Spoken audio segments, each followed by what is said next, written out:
cronies. Well, I can speak now to the chess grandmaster, human rights campaigner, Garri Kasparov. Thank you very much indeed for being with us.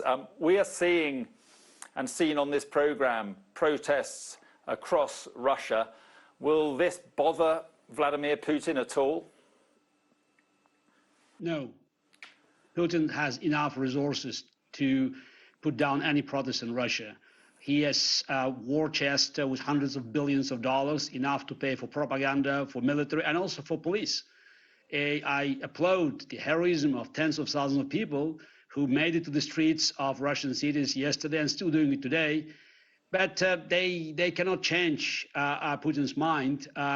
He has enough police security apparatus to arrest thousands of people, as he did yesterday. Many of them, by the way, will probably spend years in jail.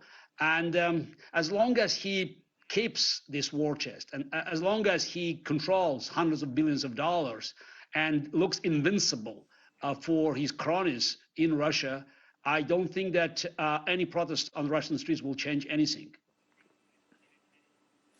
The fact he's doing it, though, what does it say about his mindset and his goals? He's in power for more than 20 years. So that's why I strongly suggest that you stop using the word president. He's a dictator, he's illegal, and he doesn't care about elections. It's just a window for the rest of the world to show that there are still some remnants of democracy in Russia. And he's at war with the free world. So he believes that we have to go back in time, as he said 15 years ago in Munich at Security Conference on February 2007, when he declared his intention to return to what he called spheres of influence. And he was very consistent by developing this strategy. So 15 years later, you can look at the results of Putin's strategy of subduing Russian neighbors that were not ready to live under Russian influence, and even spreading his influence across the world. Look at Syria, many African countries, Venezuela. And now in Ukraine, he's not simply fighting to destroy Ukraine, which, by the way, he never recognized Ukraine as an independent sovereign nation. He's destroying, and I have to say he's probably already succeeded, the global security infrastructure that has been built since the World War II. Because if a stronger country with strong military can attack the neighboring country, with the world, it's waffling and mumbling. So that's a signal to everybody. And of course, China is watching very closely. I'm shocked to hear all these talks about watering down the resolution to make sure China withdraws. Who cares? People's lives are at stake. And eventually, if Putin succeeds in Ukraine, China will use this formula for Taiwan.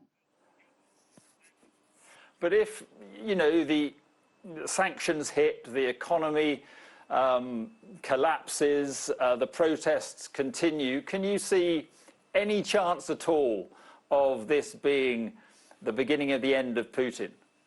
Oh, you made a very important point. If sanctions hit the economy, and then look closely at what Americans did or Europeans did.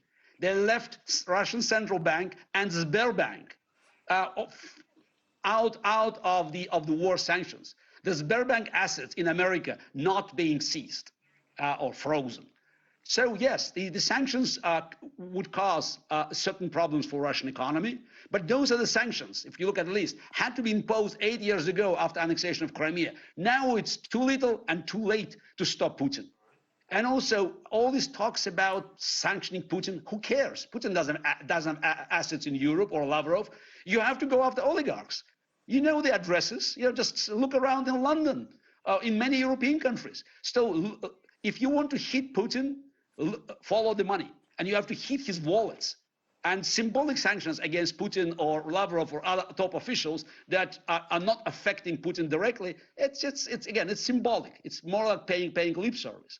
And of course, supplying Ukraine with weapons, it was long overdue, and only now we hear a very slow move in this direction. But I'm afraid it might be, again, too little, too late.